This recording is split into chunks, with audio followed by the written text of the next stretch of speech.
Did you hear about the bounty on the 10K bounty on death row chains? Yeah, I did. Said that Puffy had a $75,000 warrant out for anybody that could bring them a real death row medallion. In the constantly evolving storyline surrounding the mysterious 2pac M case, a new and unexpected development has surfaced. A former detective with deep involvement in the investigations into the deaths of 2pac and Biggie has put forth a theory that links these tragic incidents. This theory revolves around a shared element: Diddy. The question that arises is why Diddy might have had a motive to harm both of them. The motive itself is shocking and disturbing. Puffy and Bad Boy was doing a video. They was paying anyone to bring back a death row chain. That's when it really got serious. It is a common belief among people that Diddy allegedly got 2pac and Biggie K'd for a death row chain. Diddy's supposed desire for a death row chain, which he treated almost like a personal obsession or a coveted prize, led him to treat it as a game, a pursuit he found appealing. You know, Puffy put a bounty on the chain. 10,000, I think? 10,000. Right.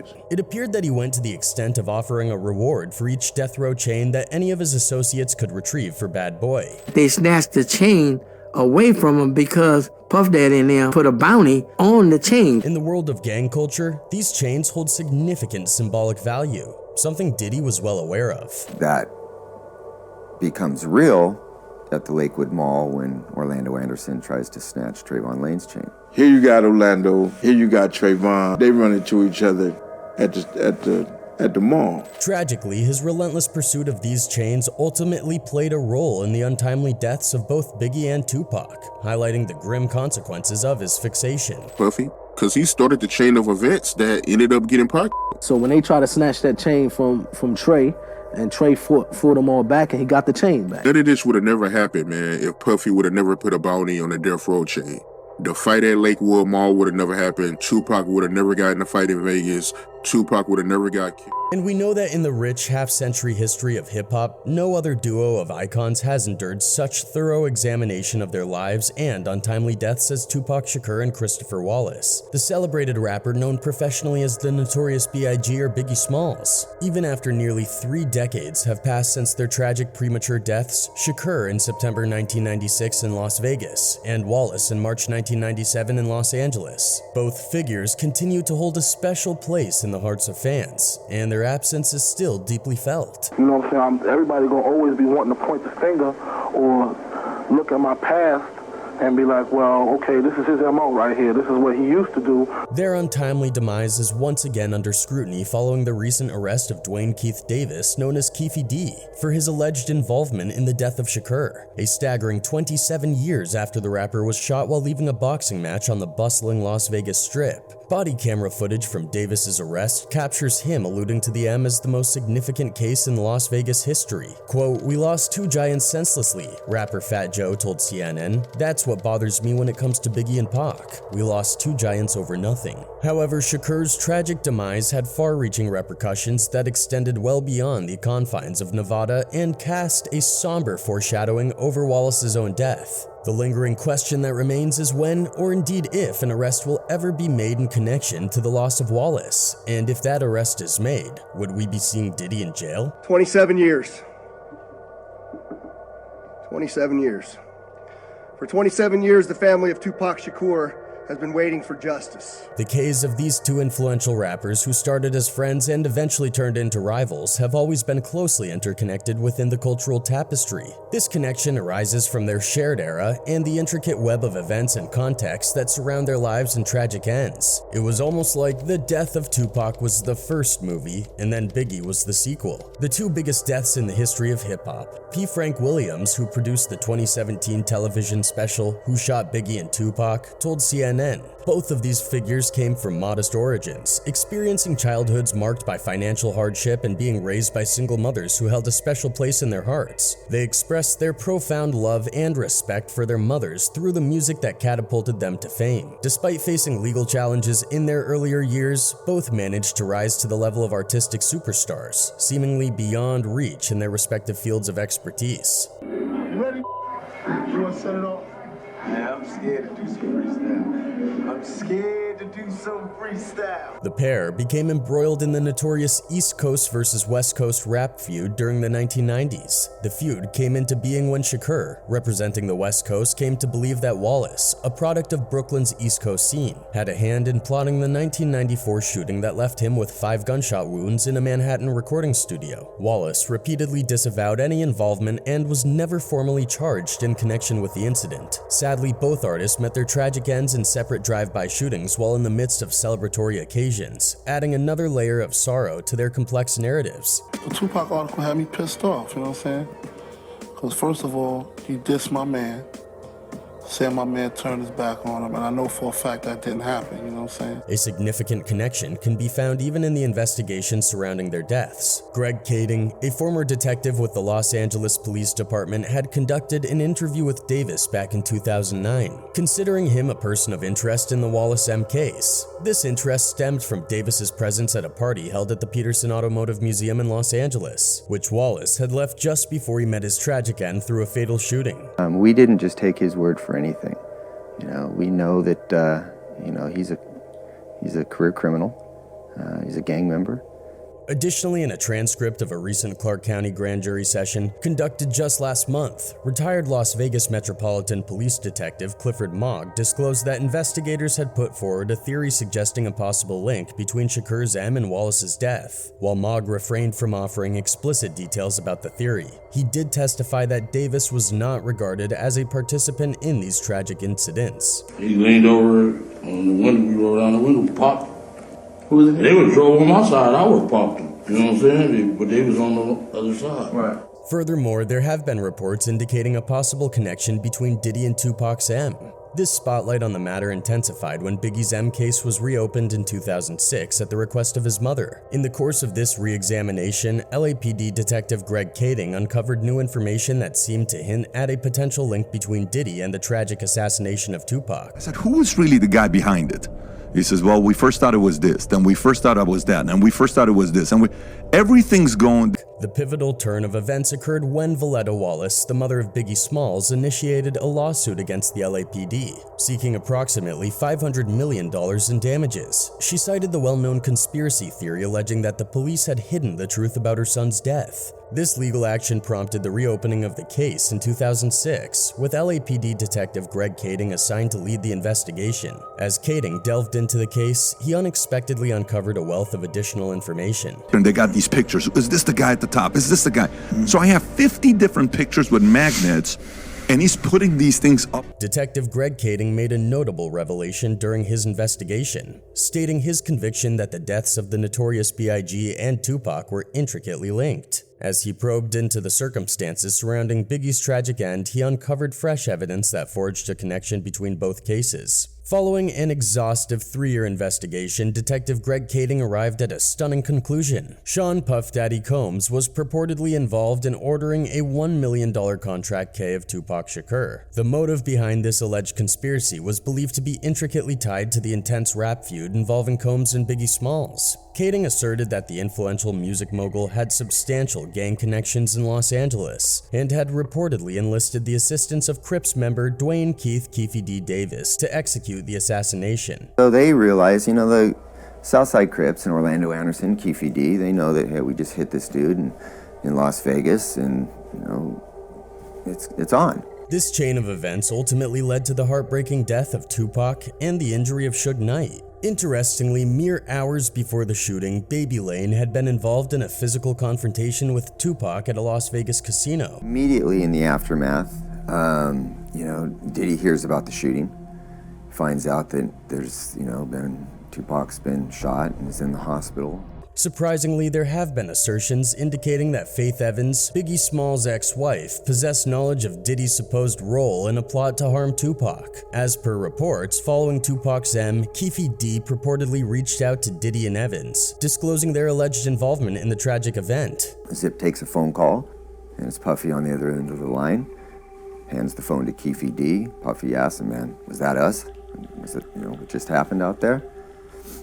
Keffe D's like, yeah. Fans have long been vigilant and attentive to this case, as it appears they were aware of the details well before the official investigation even commenced. One person wrote, "So wait, Diddy pitted the Crips and Bloods together to not only destroy the empire of two street kings, but also the rise of two prolific stars and still not in cuffs? If that ain't no, then I don't know what is." Another one added, "So was it a hit by Diddy or retaliation for the fight at the MGM? Because I don't see how the two things tie together. They say Orlando got beat up and went and got his people, so at which point did Diddy call in the hit?" One other observer wrote, "I heard Diddy gave Zip $1 million to give to Keffe D but didn't give it to him. He sounds like a really bad dude and they should look closer." Numerous publications have extensively covered the story surrounding Tupac Shakur's M and the confession of an alleged accomplice to the crime, Dwayne Keith Davis. In a revealing interview for the American crime documentary Unsolved, the Tupac and Biggie M, which aired in May and has recently become available on UK Netflix, Davis openly discusses his role as a witness to the M.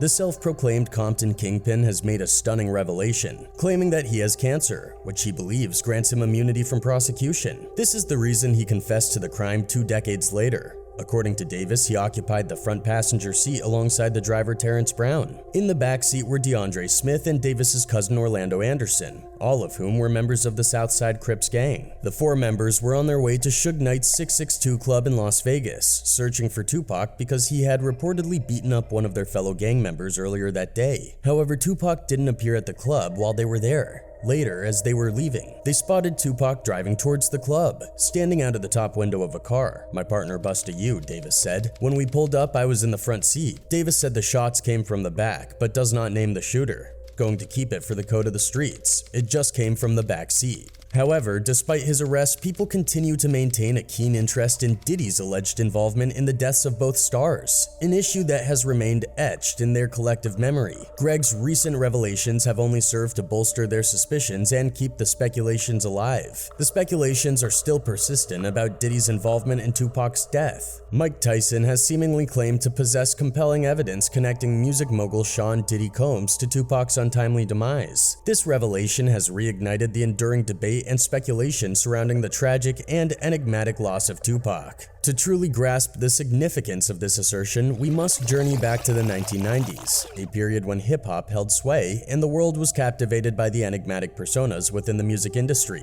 This was during an era dominated by legends like Tupac Shakur, whose lyrical genius mesmerized the music industry. But now we fast forward to the present day where we uncover astonishing revelations. In a candid interview with DJ Vlad, Mike Tyson made a heartfelt confession, acknowledging that he carries a share of responsibility for the tragic demise of the iconic rapper. This unexpected revelation has left the world in shock and reignited intense interest in the enduring mysteries surrounding Tupac's untimely death. His mother wrote me from prison and explained that Tupac was at the Indiana Black Expo, wanted to meet me, and that's the first day I met him. This admission not only brings fresh perspective to the circumstances surrounding Tupac's passing, but also reveals the intricate tapestry of the interconnected lives led by these two influential figures. The friendship between a boxer and an activist may have appeared unconventional, but it was undeniably authentic. It all commenced when Iron Mike Tyson had already ascended to stardom while Tupac was still striving to carve out his own legacy. Their destinies converged within the confines of a nightclub where the aspiring rapper astounded the baddest man on the planet with his extraordinary musical talents. I got him to a club one night. I think it was one of Magic Johnson's parties that when Magic and them left and everything. Furthermore, the charismatic singer's fervor for boxing served as a powerful catalyst, drawing them even closer. Their mutual passion for the sport became the foundation for their blossoming friendship, prompting them to spend more time together and nurture an unshakable bond of camaraderie. I get a call from somebody's Tupac's mother, and she explained how she know me from her son. Explained I let him in a club one night. In a recent Drink Champs interview, which was released on Sunday, June 11th, Mike Tyson candidly discussed his 1992 prison experience. I didn't want to leave prison. I used to like it just good.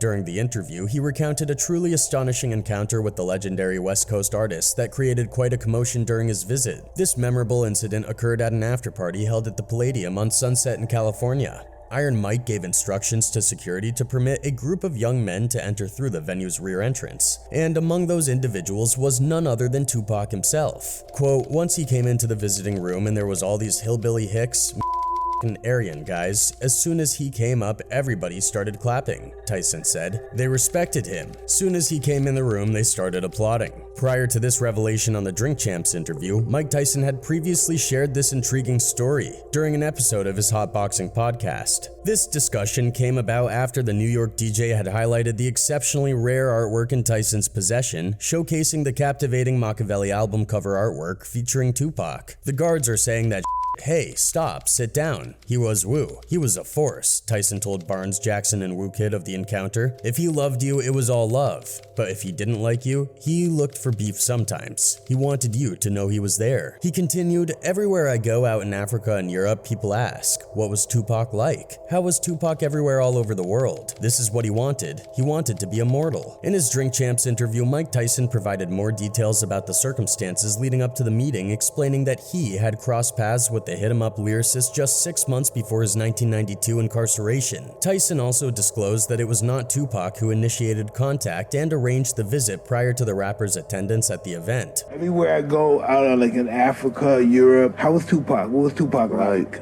During the course of the interview, Tyson delved into the details of Tupac's visit and also mentioned numerous other A-list celebrities who paid him a visit. I had everybody, B.B. King, James Brown, Whitney Houston, Florence Henderson.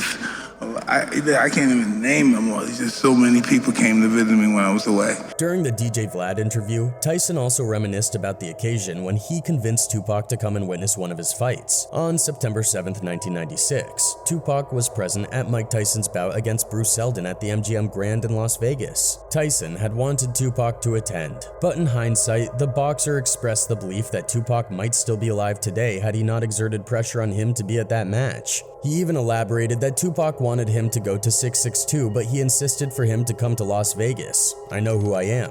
I know what my element's about," he continued. "This is just what happens in my world. That was part of my world. Just because it was Tupac and I was attached to it, it was different." Nas, who had a short-lived feud with Tupac, had intentions to meet the Dear Mama rapper in Las Vegas as they had recently started to reconcile and put an end to their beef just a few days prior to Tupac's tragic passing. "We both knew we were supposed to continue that conversation and probably just squash the whole thing. I was scheduled to meet him in Vegas," the Queens rapper previously revealed. In the days following that fight, it was indeed reported that Tupac Shakur had tragically been found dead. Yes, I remember that fight because I remember talking to Tupac, making sure that he would have the tape because I was coming out of his with his music. As Tyson was emerging from his own musical endeavors, he had plans to meet Tupac independently. However, tragically, that meeting couldn't materialize as Tupac passed away on that very day. "I was at my house. I just had a brand new baby girl. I couldn't believe it. I told him, I am coming to see you. I get dressed, then I had to go. I had to see my daughter. And somebody told me he had got shot, and the next morning they had released that he had died." To this day, Tyson bears the heavy burden of remorse, tormented by the idea that had he arrived just a few minutes earlier, he might have had a chance to aid Tupac and avert his devastating demise. The anguish of being unable to shield his friend and witnessing the aftermath of that fateful night continues to weigh heavily on his heart. That was part of my world. My world just happens.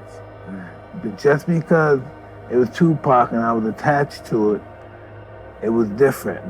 It's a burden he carries with a heavy heart, yearning for the ability to turn back time and change the course of events. The recollections of their friendship and the deep connections they forged serve as an enduring reminder of what might have been and the profound influence Tupac's loss had on his life. Expect somebody to die after a fight or somebody get hurt, something crazy happened.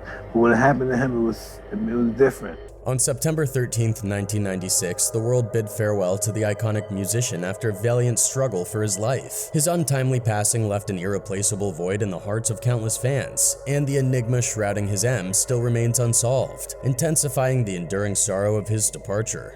As one of his devoted fans aptly put it, "I have a feeling Tupac would be a feature at least once in almost every single rapper's career to exist if he was never K. Imagine what we could have had. Whoever K'd him actually took quite a bit of entertainment from the world." Another one added, "I saw in one documentary that at the time Las Vegas was trying very hard to get a more family-friendly image, and they hated this huge international media story about gang violence and wanted it to go away. The documentary theorized this was a big reason why the police never solved it. They didn't work on the investigation very hard and ended it quickly. Their bond transcended the superficial as both men had faced their share of hardships. While Mike Tyson was incarcerated, Tupac visited him in jail, a powerful testament to the profound nature of their friendship. This heartfelt gesture speaks volumes about the authenticity of the connection they had with each other.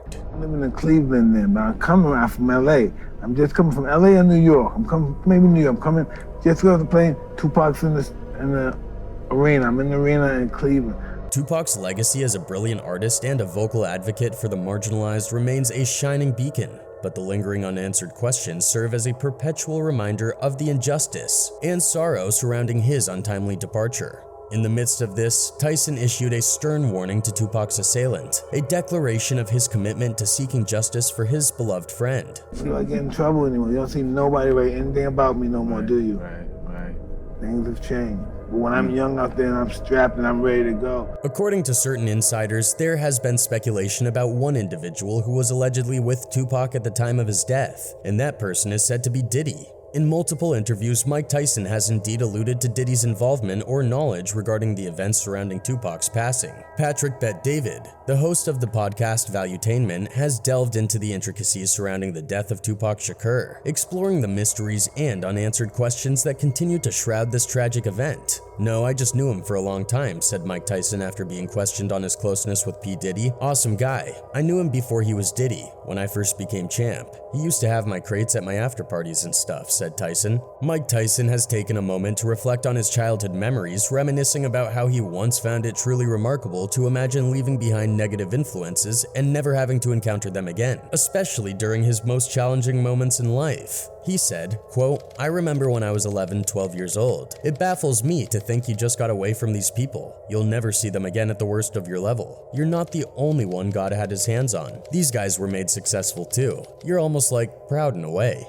According to certain reports, there have been suggestions of Diddy being somehow linked to Tupac's M. The spotlight on this matter intensified when Biggie's M case was reopened in 2006 at the request of his mother. During this investigative process, LAPD detective Greg Kading purportedly came across new information that appeared to establish a connection between Diddy and the K of Tupac. Moreover, surprising claims have emerged, suggesting that Faith Evans, the former wife of Biggie Smalls, had also knowledge of Diddy's alleged role in a plot to harm Tupac. According to reports, after Tupac's M, it is said that Keffe D contacted Diddy and Evans, informing them of their purported involvement in the tragic incident. So people have belief that if Diddy can arrange a hit for his own benefit, he can also K Biggie anytime for his greed.